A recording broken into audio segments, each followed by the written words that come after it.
Bump and Run with Bernie and Dahlby. Presented by Burrito Express, your local burrito joint. Now, here's Brett Bernheisel and Steve Dahlby. Okay, here we are. After our winter vacation. Whew, did we need that? And I just got back from Vegas, so I've decided that this show will be called Blackjack 21, Dahlby. And I didn't hit many blackjacks in Vegas. But welcome back to the program. Our good friend Ryan French, who you all know on Twitter as Monday Q Info, is back to join us. Ryan, thanks again for coming on with us tonight. Happy to do it, guys. Thanks for having me on. Real quick, before we get into what we want to talk about with you, sad news in golf this week. One of the best journalists, one of the best people you see on TV, Tim Rosefort, died at a very young age with Alzheimer's, Dahlby. Yeah, passed away on Tuesday, and I had the good fortune just a couple times to talk to Tim at some tournaments, and obviously he covered tournaments for a long time. He was just a class act. He was a good guy. He had the respect of the players, but he wasn't.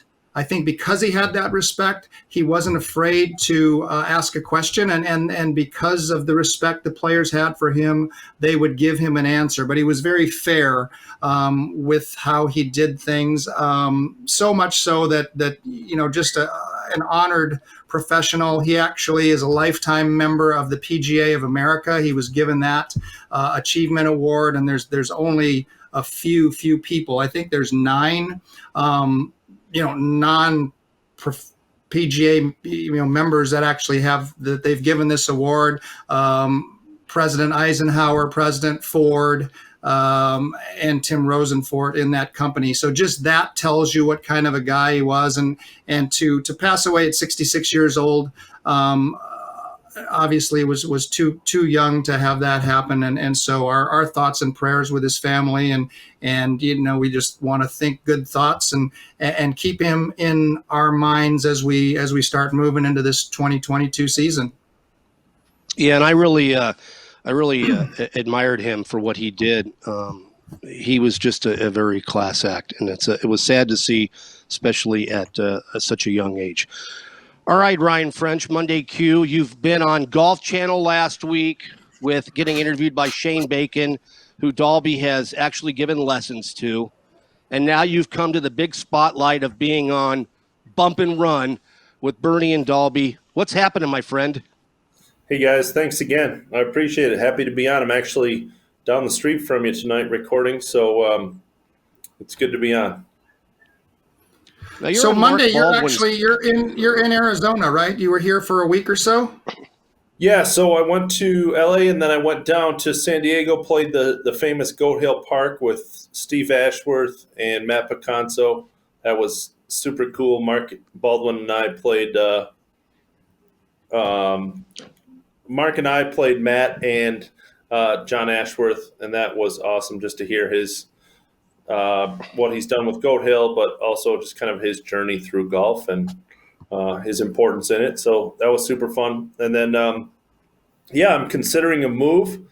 So it was a good time. I was on the West Coast and Mark was driving home. So hooked a ride with him over. He lives in Mesa. And we looked around at some houses today. And then Mark hit a bunch of balls. And I worked on my chipping yips while he hit balls. And then we had a putting contest. And now I'm hopping on a red-eye home here in a couple hours. So, as you know, this show does a very deep, unthorough background check on people that come on our program. And I think the first time you came on, we blew it off thinking stand-up guy or whatever. You were caught stealing a bib at the Barracuda Championship last year. True. And a video that did not go viral came up this week of you breaking and entering a hotel in California. Can you explain this? That's not true, Bernie. That's not true. It's Mark. But this is life on the road for you. So we left, went to play Goat Hill Park, went and got dinner on our way home to our Airbnb. I put hotel, but it's an Airbnb. And we get into the garage, and I'm like, I don't have the keys. Mark doesn't have the keys. Okay, no problem. As you guys know, you travel a lot. Often happens. We'll go down to the lobby and get new keys. Go down to the lobby. Lobby's closed. So make a phone call. They have an answering service. No problem. We have this phone number. He'll be right there. Couldn't get a hold of him. They called multiple times. Called back. We had to go to a lockbox. The key in the lockbox didn't work. Called them back again. They said, no problem. Got another lockbox number. Got that out. It got us into the gate, but it didn't get us into our room. So finally, Mark was like, this is now an hour. We've eaten dinner. We can't open the drinks that we have. We're trying to figure all this out. So Mark's like, let me see if I pop the screen off. And popped the screen off, and on video, as I was laughing hysterically, broke into our hotel room or our villa and let me in. It was such a cool story. The reason you were on the Golf Channel this week, you've come from a guy that obscurity from nothing to where you are now, to where people at the Golf Channel, people in golf in general, want to hear your takes on things. I just turned 55 the other day, and I've been around golf, mini tour golf, caddy on the PGA Tour, Champions Tour, Korn Ferry Nation, whatever you want to. I've been around the game for a long time. And there was a big event in Florida a few weeks ago that names that I know, names that have blown us off on the show, played in a $400,000 event with $100,000 guaranteed to the winner. Now, I'm going to be very honest, and I'm not saying this just to say this, but when I saw this tournament be played last year, I was very skeptical of what this thing was all about. And it came to fruition, not that I wanted it to, but it happened where players that played in the tournament didn't get paid. Can you just kind of give us your thoughts, your Reader's Digest version of what happened last week in the world of mini tour golf?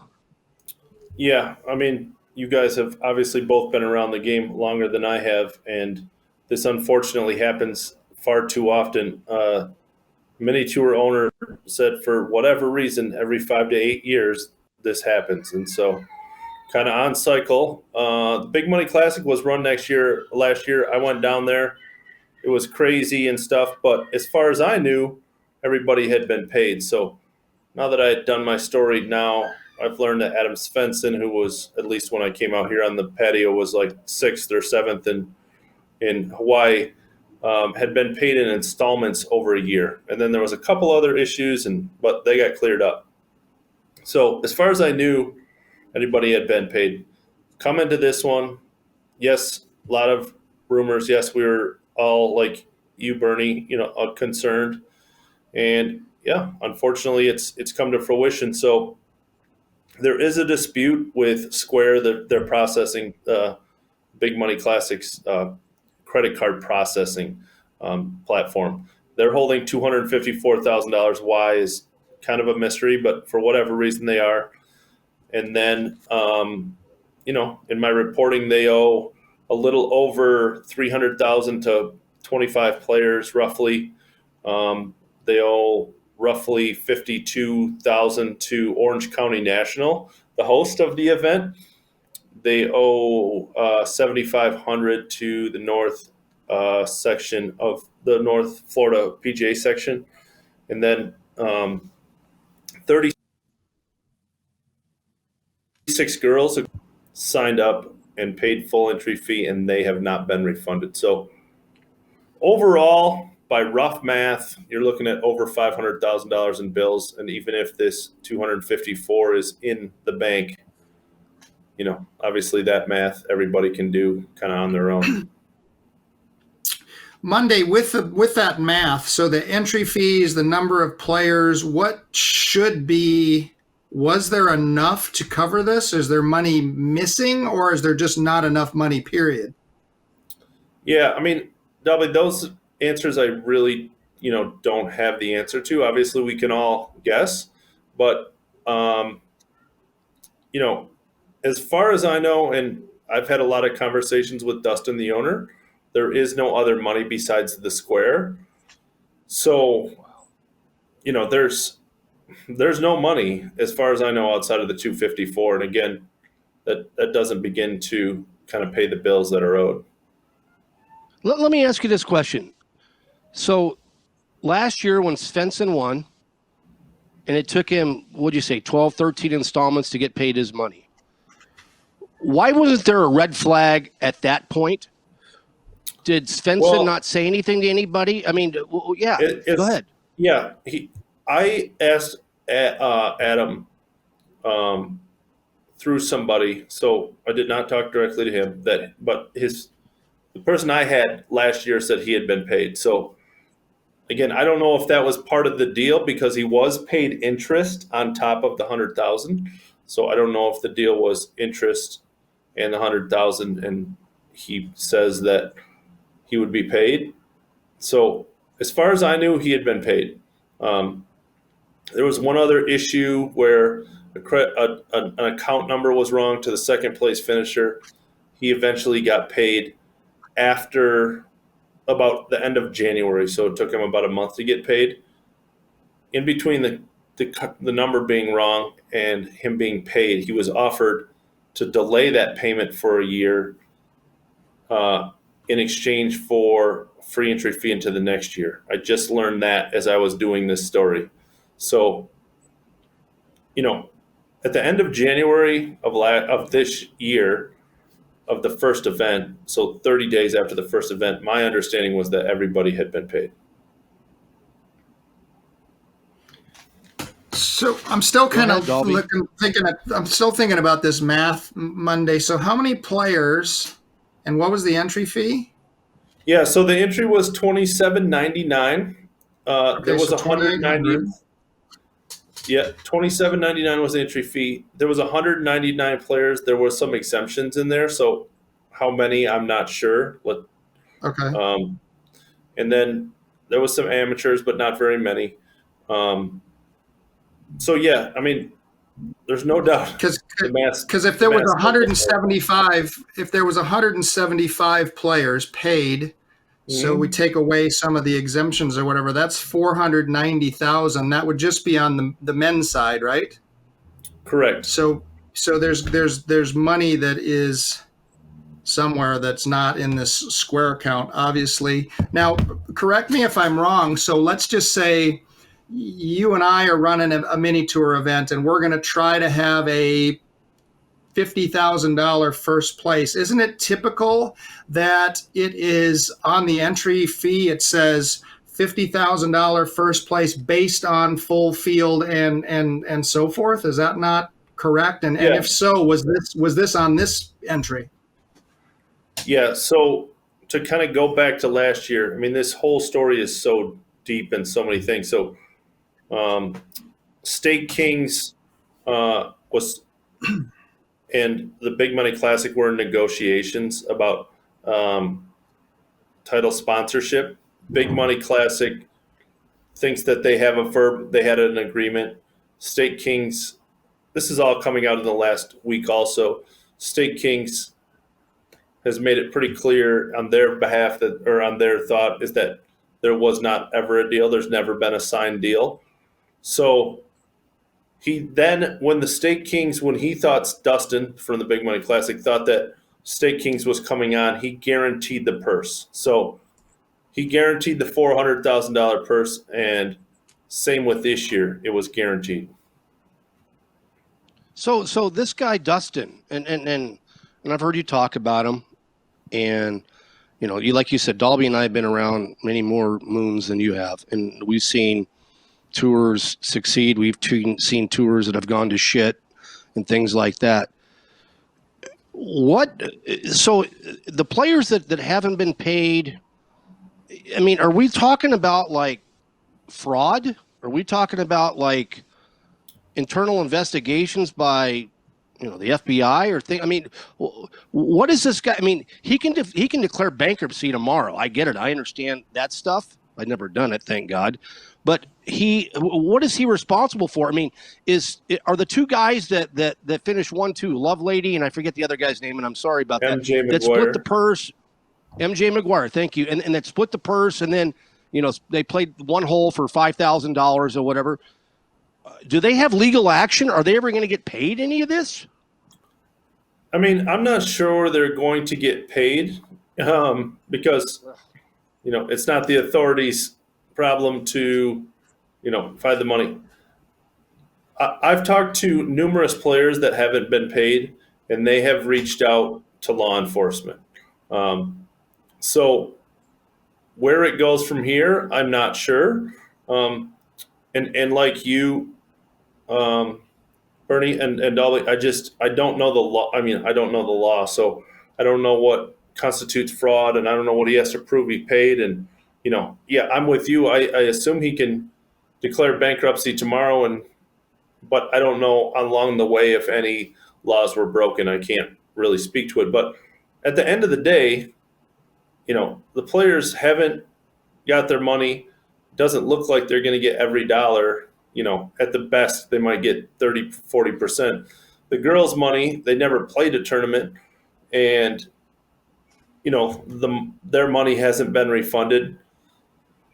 So there's a lot of questions to answer that I really just don't have the answer to. That's really going to be up to Dustin, and law enforcement lawyers are involved now. I don't know. And you know what? And your account, your Twitter account, is such a positive vibe. It's positive about players that are up and coming, that are succeeding, or get an opportunity to Monday qualify at a Korn Ferry Tour event or a PGA Tour event, and with an opportunity to change your lives. But yet you get the stories of people, men or women, that just turned pro, borrowed money from. Or not, I wouldn't say borrowed money, sponsored by somebody at the club to go play in this $2,800 event. Let's just call it that. $2,799 is stupid. Let's just call it $2,800. Get a chance to go play, and before they even tee it up, the tournament gets canceled and the money's fucking gone. Yeah. I mean, and I've said this a few times, is the men. I mean, you guys just did it, right, when we were talking about all these tours that have gone under. I talked to players. Yeah, happened again. Happens all the time. It really hasn't happened on the women's side, and I say it all the time, is that they generally don't hold events big enough where someone either goes under or, someone is running a scam. They go after the big money, big fields that you guys all know, the U.S. Pro Tour, National Pro Tour, Hawaiian Tour, right? There's not enough developmental women's players in order to pull that off, right? So the women that I've talked to that don't have their money back, I mean, are devastated because,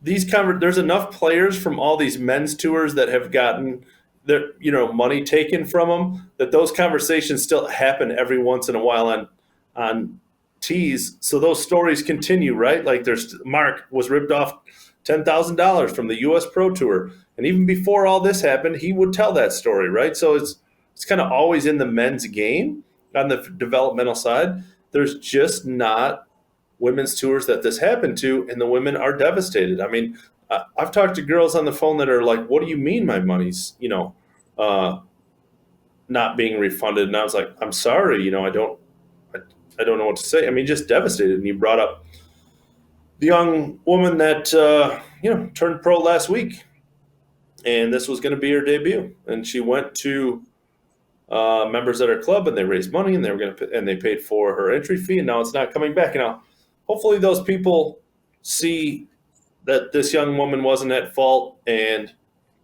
continue to sponsor her and help her out. But you don't know. You don't know the effect this has on players' careers until 6 months or, a year or whatever. Because no matter, I mean, for anyone, $3,000 is a lot. For the men, it's a lot. For the women, it's even more than a lot. There's not events held on the women's side where they can make this money up. You go to a women's developmental tour event, the Cactus Tour, fine tour here in Phoenix, but the winner's getting $1,200, $1,000, right? The entry fees are a little bit lower, so women just don't have a place to make up the money. Even on the Symetra Tour, you win an event, it's a great tour, develops women, but I think the winner gets $13,000 and there's a $500 entry fee. If you finish 20th at a Symetra Tour event, you ain't making money. So $3,000 on the women's side, assuming that doesn't get refunded, is going to greatly affect, or at the worst case, end someone's career. And that is the shitty part of all this. Whatever happened, I don't know who's like blame. I think the facts are kind of out there of what, I've laid the math and the facts out as best I can and as fair as I can. Everybody's going to make their own assumption. A lot of people have. But at the end of the day, all that shit doesn't matter whose fault it is. It's that these players aren't going to get paid or haven't got paid to this point, and their career's affected, and that sucks. Yeah, and Monday, you said it right there. That's the thing.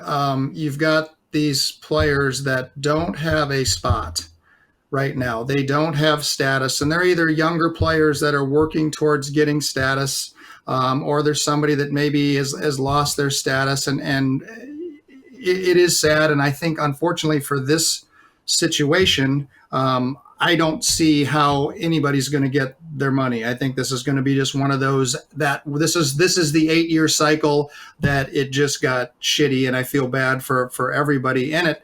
The interesting thing, and every mini tour, every Monday qualifier. We look in Phoenix.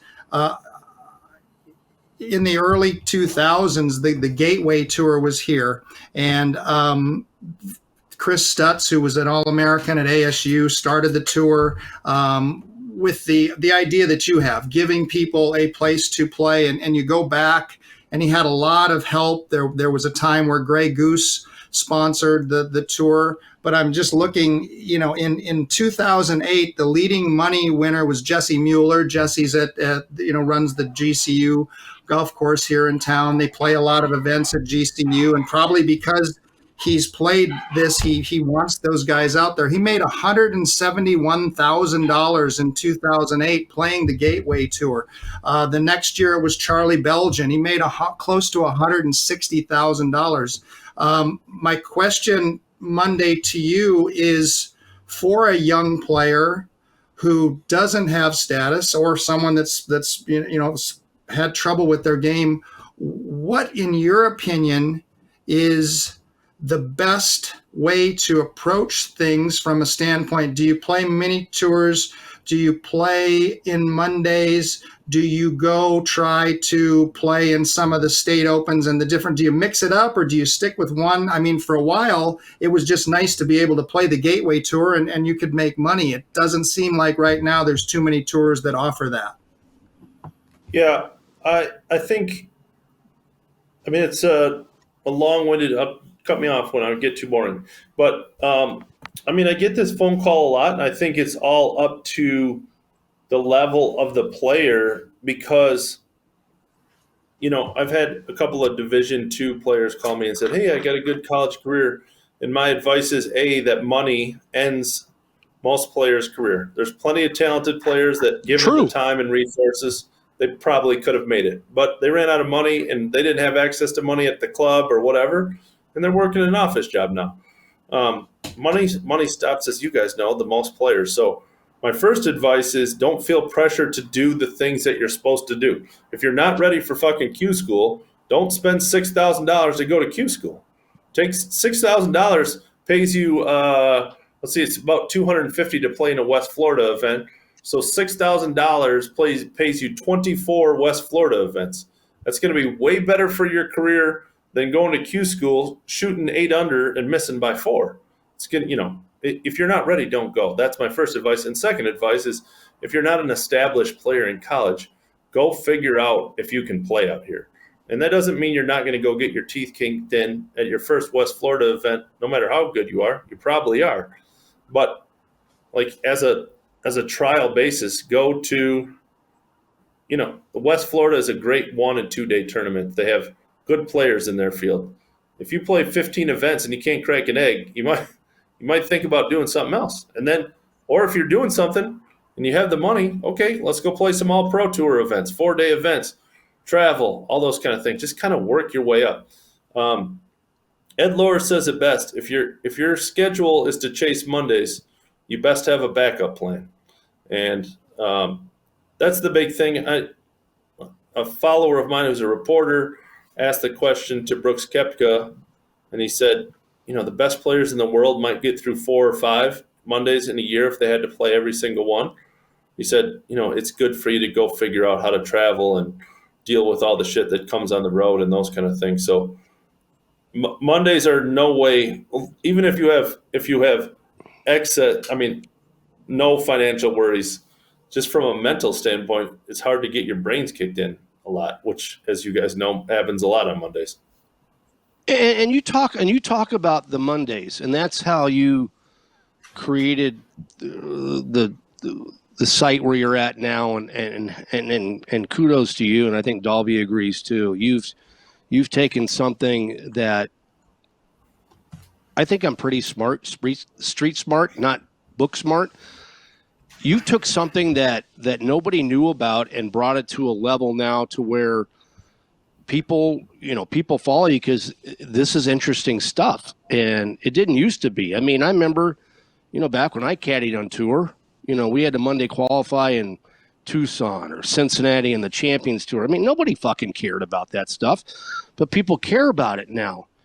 But when you chase a Monday qualifier each and every week, whether you go, let's say you just go to 20 of them, you're looking at $50,000 just to chase 20 Monday Qs. And if you don't get in, you're stuck 50,000. Am I right? Yeah. And Mark, who's over my shoulder every once in a while, you see him going by, but Hi, Mark says it best.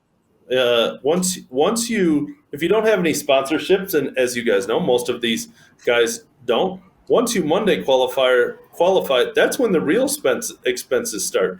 So now you got to pay a tour caddy unless you have a friend or your dad or whatever caddy. So let's say that's $1,500. Yeah, well, I don't fall into this category because Mark doesn't pay very well. What? So yeah, so he claims I get paid now from Fire Pit. So he's like, yeah, you're fine. So you hire a tour caddy, you're $1,500. You got to extend your car. There's another $1,000. Get a hotel, depending on where you are and what.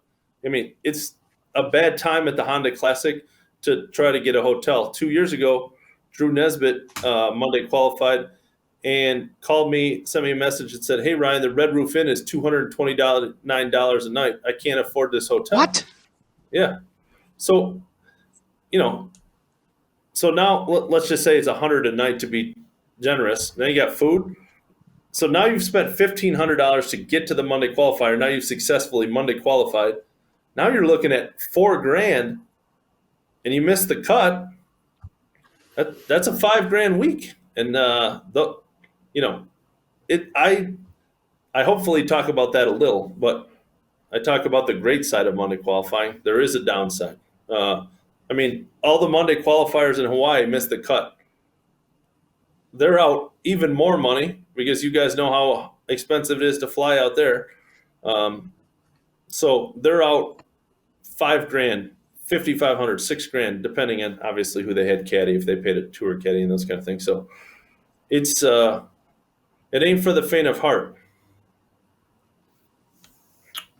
Hey, Bernie, chime in. I know this is right up your alley. Yeah, we're going to take a slight time out. Monday, you'll understand this. Right now, I'm looking live at the Sony that you just talked about. Oh God! Bernie, please tell me it's good news for me. Bernie, you're one up. You're one up with 2 to play. You're one up with 2 to play. Russell Henley has a 1-shot lead right now, but Bernie, you're in pretty good shape right now. 2 to go. Bernie, did you bet him? All right. Did you bet him? So here's and Monday, and I appreciate you. I know you watch our shows every week. I dive into gambling on my MGM account. I have two big bets today. My first big bet, and Dahlby doesn't know the second one. My first big bet today is Hideki Matsuyama beating Russell Henley just today, and it's a sizable wager. Sure. My other wager is Christian B, and I don't know how to pronounce his name, so I'm going to ask you right now, Monday or Ryan, how do you pronounce? Yeah, go ahead. How do you pronounce Christian his name? Bet in. Yeah, I don't know. Christian B sounds great to me. So Christian B, I have against Ben Coles straight up for today's match as well. Now I had Christian Should B be good to on finish that in the one. top. I saw Ben was struggling.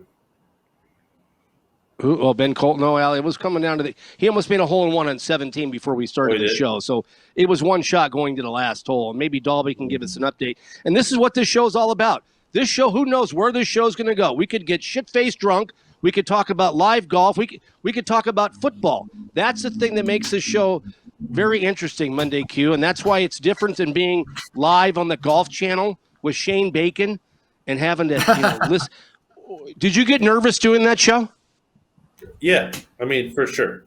Yeah, my advice is if you're ever on a TV channel, to never Google prior to going on how many homes is X channel on. Don't do that. That's a little daunting, So that free advice for the listeners. If you're going to be on a show, don't Google how many homes is this channel going to be on. Please don't do that because it'll make you sweat. Hey, Monday. So you always talk about these guys and girls giving these players opportunity, giving players a chance to follow their dreams, to make it to the LPGA Tour, to make it to the PGA Tour.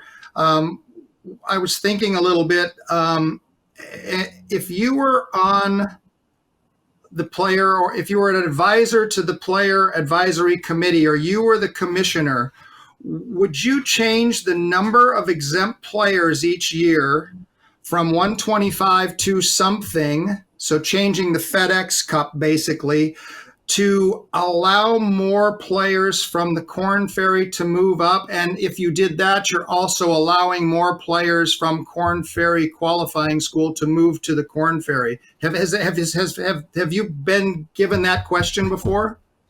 I haven't, but I think I have an answer. My answer is, I don't know how to do this, but here's what I do know. Is that Korn Ferry guys that get their card via finals or the top 25, that they're not getting any starts. So it's almost impossible to keep your card. I mean, you have a bad start to the year. Jared Wolf, good friend, been very nice to me through this account. Missed his first 4 cuts. We played with him. Mark and I played with him in a practice round at the Shriners. We're talking 5 events into the season, or 4 events, or whatever. And Jared said to us, "Man, I need to get in one, or at the RSM, which was like 3 weeks away. That would be the next event. I got to make one of those cuts, or I'm done. I'm going back to the Korn Ferry Tour." And that's 4 events into a 35 event season. But he's right. He's way down. He actually got into Hawaii. But he'll get into maybe one of every 4 or 5 events coming up. We have to, if it's less cards kept and they get more starts, that might be the answer. Or reducing the amount of cards, maybe 50 is too many coming out of Korn Ferry, and we just get the cream of the crop and they have a better success to keep their card. Maybe that's the answer. I don't know.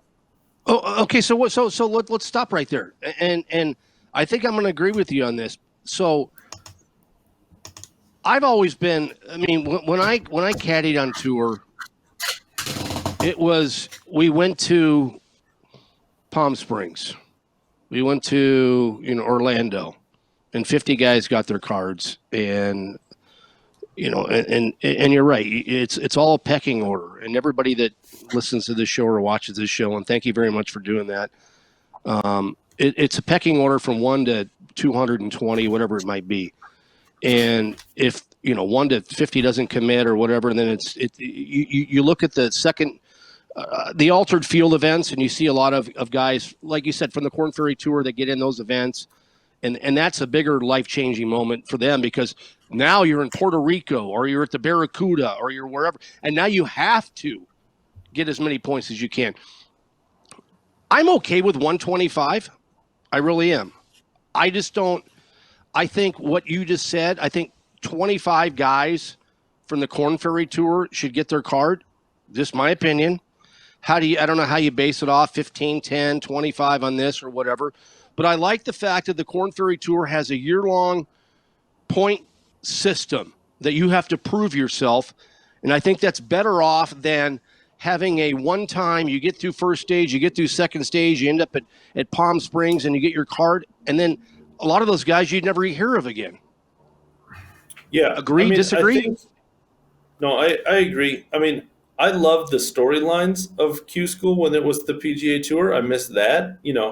A guy, Joe Blow, can go off the street, like you said, get through 3 stages, and if he plays well, it's a life-changing moment. So I miss the storylines. It probably, hopefully, makes it better. That now that the purses are increasing the next couple of years on Corn Ferry, I'm a little more comfortable with it for the players, because they can make a living, or at least, no one wants to be on the Corn Ferry forever, but at least if they have a good year, they can pay a few bills instead of now, or over the last, X amount of years prior to this, you finished 50th on the money list, you were losing money at the end of the year. So, and when it's the only way to get to the PGA Tour, that's tough to swallow.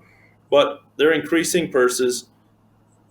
They have to figure it out. I mean, we're at the Shriners, met two of the players that got through the Corn Ferry finals, and I said, hey guys, I hadn't seen them. I said, congrats on your card. And they said, what do you mean I have half a card? And that's what it is now. If you don't take advantage of great starts and early, I mean, Ben Coles, I was looking at him today for the Sony, right? I mean, he really needed a top 10 because he's not in Genesis. He won't be in Farmers, won't be in Waste Management, won't be in Honda, won't be in Arnold Palmer, won't be in the Memorial. I can name 7 events right off the top of my head that he's not going to be in. So he's got to take advantages of what he, like he was today. I think he was going into the last round 11th or something.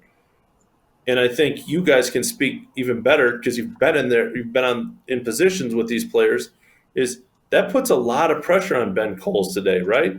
Like when you're not getting 7, 8, 9 starts in the year, 10, 12 starts in a year, that hole gets a little smaller on Sunday when it means keeping your card or not keeping your card. Yeah, and actually, I'm just looking. I'm trying to find Ben to see how he did. Where is he? Because it looked like he shot in the day when back in the day when I was back out there. I mean, if you had to, and you're totally right about this, Ryan. Monday Q, Case of the Golf 1, whatever you want to be called. If you came to the Waste Management Phoenix Open and you weren't in the top 5 or 6 back in the day, 5 or 6 from Q School, you had zero shot. You had zero fucking shot at getting in the tournament.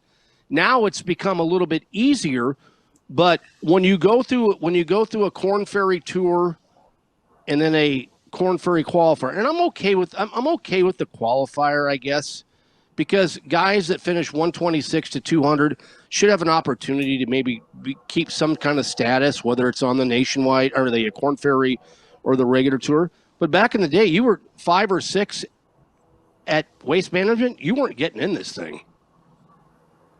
Yeah. And I mean, I keep saying this, you guys know, but like, I think a lot of people think, oh, you get your PGA Tour card and then you just like go out there and get a bunch of starts and just have no idea. Yeah. Like the Waste Management, the Farmers, the Florida swing is out.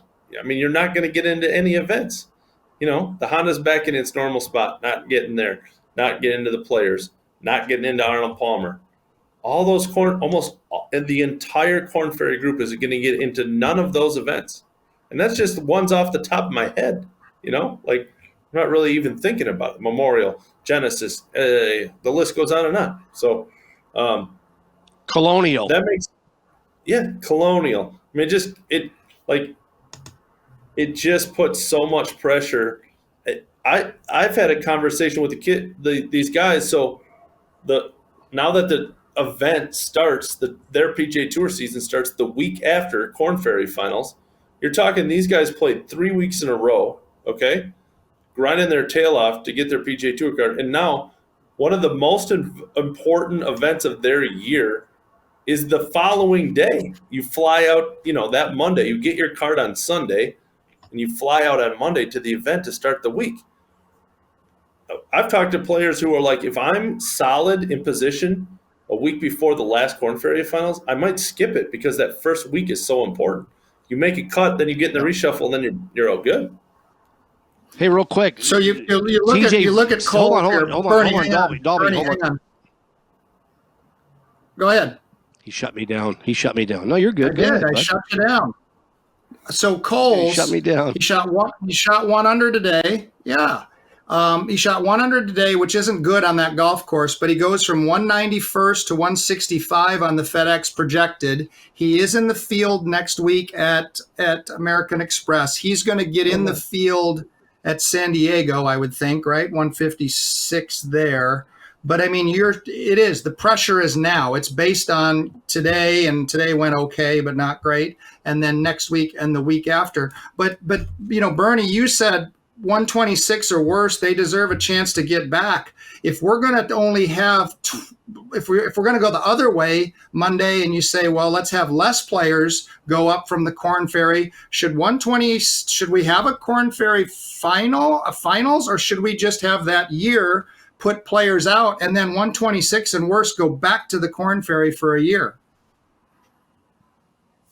Great question, Dahlby. You know what? Thanks for stopping me. That's the best question you've asked in 4 years of us doing this.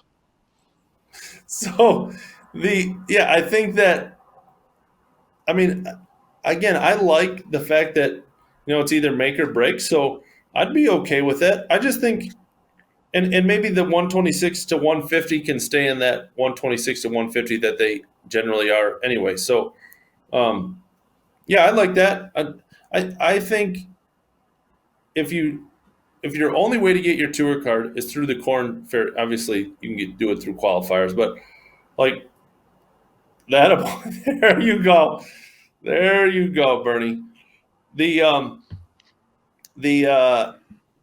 If the only way to get your true tour card is through the Corn Ferry tour, you should get X amount of starts. I'm not saying get into every event. I understand there's members ahead of them. I'm not saying they need to pick and choose.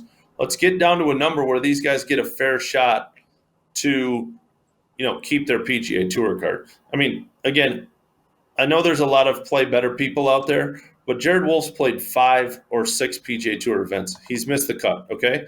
Could he play better? Of course. That's not a fair assessment of whether he can make it out there. And now he might get 11 starts the rest of the year. He is so far down the priority list. He might get 11 starts. 4 of those are going to be opposite field events, so basically he has to finish in the top 10 to move anywhere on the FedEx Cup points. So now you gave the guy 16, 17 starts to prove if he could make, 212 FedEx Cup points or whatever is needed. Is that a fair shake? In my opinion, no. But I realize it's not as easy as that. But I agree with you totally. But a lot of people don't know he still has the opportunity to go play in the Corn Ferry Tour events. Oh yeah, for sure. During the weeks he misses. So I mean, it's not like he got his PGA Tour card. He can't get in the events, and he has to go play in a. And I'll just use it. I'll just say it because I'm not scared. He doesn't have to go play in the Big Money Classic. I mean, he can go play in the Corn Ferry Tour or whatever he wants to do. I want to switch gears real quick because I know we've dived into this a lot, or dove. Kevin Na, Grayson Murray, Monday Q Info. Give me your thoughts on this Twitter rage feud that's going on? And before you end your answer, if you had $1,000, do you think Kevin Na would ever say it to his face? I mean, first of all, I think, listen, there's a lot of tough guys on Twitter. I mean, Kevin Na would probably be in trouble with Grayson, let's be honest. But, I think it's good for golf. I love it. I think Grayson, with the struggles he's had on the course over the last, 4 years, 3 years, whatever, should probably maybe stay out of it. I mean, Kevin's reply was perfect. I mean, it was amazing, and it killed the guy. But I like a good Twitter feud. Golf doesn't have enough true rivalries. Obviously, the Brooks-Bryson one was kind of fabricated, at least in part. Maybe this is an actual one where they really don't like each other, and it'll keep going, and it'll be pretty funny. Dahlby, what do you think of the Twitter? I think it's hard because they're not on the same tour. I think it's, well, they are. No, they are. I would agree. I would agree, Monday, that it's kind of cool to have some of this. I think in some ways it was regrettable for Grayson because you say the on the course problems he's had. He's also had off the course problems that he made public. Probably should not be on Twitter right now anyway. And then I think the regrettable thing for Na is that he might have been a tough guy on Twitter. He, knowing Grayson's situation, maybe you just let that one slide. And then, when you put stuff on and then you take stuff off, you wonder why that happened. So, but it's kind of, I think it was interesting. And like you said, it's always fun to see a little bit of back and forth. So, the one thing that I think with Na, if he was that slow, he's slow, but I mean, sometimes, and this, Bernie, we'd need to talk to your dad. Sometimes these rules officials give the guys a little too much room. If he's that slow, time him and penalize him and do what you need to do. Steve, he is slow. He is slow. I mean, he should have been, for the last couple of years, and I know there's times where he got faster, then he slowed down, then he was in the right-hand lane, then he was in the left-hand lane. He's a slow golfer, and if the PGA Tour, and Ryan, correct me if I'm wrong, the PGA Tour has these new rules now about slow play and bad times and things like that. I don't know how the fuck this guy has not got a bad time. He probably has got a bad time. How does he not get 2 or 3 in one round? I mean, it's unbelievable. Because it was kind of funny. This is a great example because the answer was we played in the Barracuda, and a tour player said it perfectly when we asked him about it. He said, "This is the difference between a players run tour and a tour run tour." So on the Korn Ferry Tour, they don't give a shit about you. They hand out bad times left and right, On the PGA Tour, it's a players run tour. And so who does Kevin Na know that will piss off and, say stuff about the tour? And, does Kevin Na not commit to a tournament that they need Kevin Na to commit to? There's so much politics and bullshit. Obviously, the answer is, put these guys on the clock, and that'll speed them up. Once you start hitting their paycheck, you guys know that'll stop it. End of story. And I'm not talking, off the record, a couple of $1,000 fines that doesn't mean shit for these guys. I'm talking hit some strokes on them, and Kevin's going to speed up, and he'll figure it out. And all the there's plenty of slow players out there. They'll speed it up as soon as they get hit for 2 strokes and it costs them $100,000. Yeah, I absolutely agree with chime that. In. You're there. I agree with that. I think that, and that's what I was trying to get to, Bernie, that I think the rules officials at a PGA Tour event are more player friendly than sometimes. Certainly, a U.S. Open rules official is a different, a USGA rules official is a hell of a lot different than a PGA of America rules official versus a PGA Tour rules official. And that's kind of what I was getting at.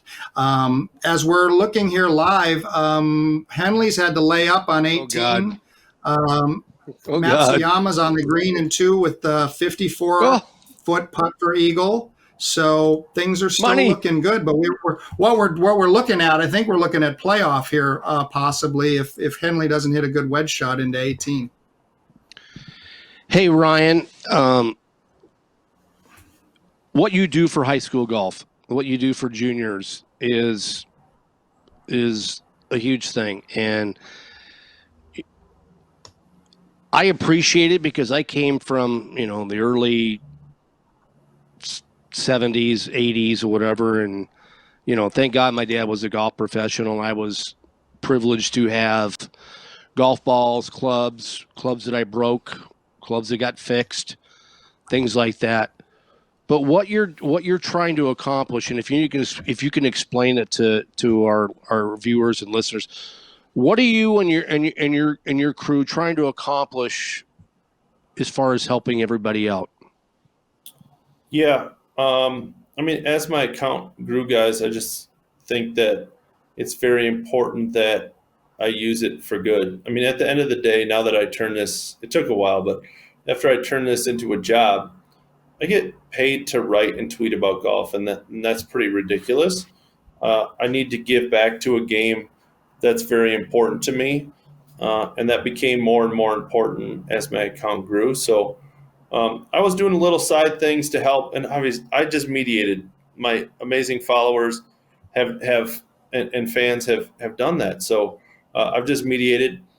A follower of mine named Chris Gallagher, former mini tour player, reached out to me and said, "Hey, I've been very lucky. My dad was a businessman, and I want to give back to the game." And he said, "I'd like to give you $100,000 to start a foundation to help high school teams." And what do you say to that? Thank you doesn't really hit with, "Hey, I'd like you to start your own foundation. Here's $100,000." So I don't know what to say, and I don't know how to say to Chris, thank you, but obviously thank you. And the goal is, guys, is not to create a Division I player or if those things happen, obviously great. But just like you guys, I learned so many more things on the golf course than golf, right? Learned how to shake hands. I learned how to talk to people I didn't know, integrity, honesty. And there was tough lessons too. It would be an asshole on the course, and my dad would pull to the side and, tell me to not behave like that and those kind of things. So I think golf was very important to me from a life perspective, not just a game perspective. And so we want to give to underprivileged high schools, and we might move to junior highs and junior programs along the way, and make sure that kids that don't have access to this game have access to it.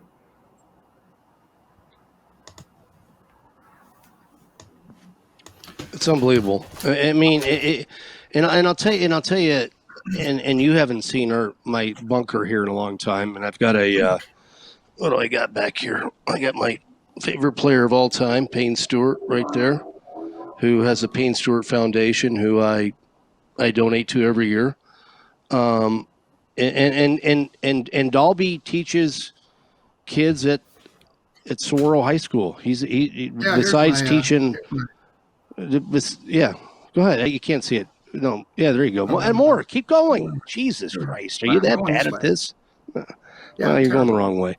But besides teaching tour players and hacks like myself, who he hasn't helped at all, he's in the high school. He teaches high school players, and I think it's different today. And what you do, Ryan, is so cool because, like I said, I grew up in a country club. My dad was a golf pro, Bel Air Country Club, Phoenix Country Club. I grew up in that. I didn't have to go to the ponds and get a ball retriever like Club Pro guy and get balls out and stuff like that. I had that but there's a lot of people that young that don't have the necessities, what they need to play, and that's one of the coolest things, and that's why this makes interviewing you and talking about all the stuff that we talk about. The coolest thing you do, in my opinion, is giving back to kids, and I think that's phenomenal, bud. Yeah, guys, I appreciate it. It's by far the most rewarding. I mean, listen, I hate to do stories like this Big Money Classic. It sucks because there's no winners in any of this. I love to do stories about players and guys who have come back, or girls that have come from adversity or whatever. I love to do that, but it's not close to the rewards I get to help with high school teams. One of the athletic directors that we have helped, they got all new bags, shirts, clubs, everything. I say it all the time is my fans and people help out these schools, and I'm the lucky one who gets to talk to them, right? I mean, this is a little tiny rural town in northern Indiana. They don't have any money. This golf is never going to be country club or anything. They played a little municipal course. They were using red stripe Grange balls as golf balls, right? Like this kid, no kid is going to play college golf. They're not going to break 100 probably. And they all walked into the gym, and the athletic director had set out all this new stuff, and they were all freaking out. And they had the most kids ever come out for the high school team this year, right? Like that is amazingly rewarding. And I get to do that and talk to these people and do that stuff. It's just, it's not close. It's the coolest thing about it. I hope one day in 10 years, I can stop doing this and just do the foundation full time, because I would love it. I would love it. Dahlby, last question Monday, before we let him go. Oh, go ahead. Yeah.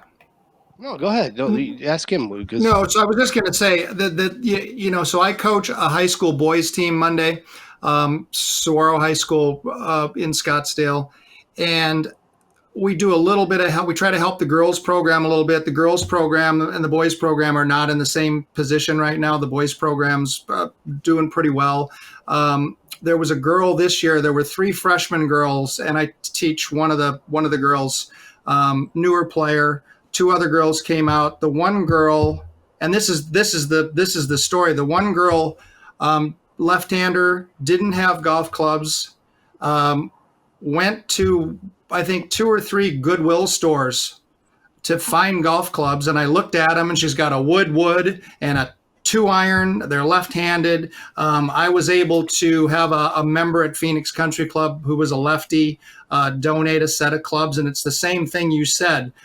You change a person's outlook on the game and hopefully outlook on life by doing something like that. So kudos to you for that foundation, and obviously good luck with that. That's the real important stuff, and it's just the stuff you do.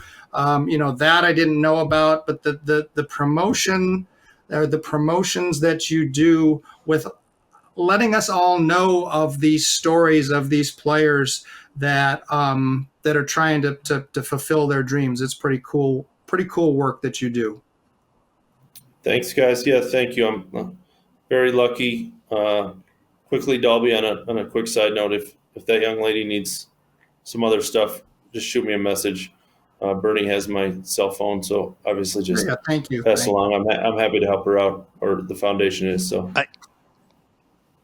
And I do have his cell phone, which a lot of people don't have. And I've been asked. I think somebody asked $40 for his cell phone or his email. I almost want. Hey, I almost want Harry Higgs tonight on y'all, and I decided not to.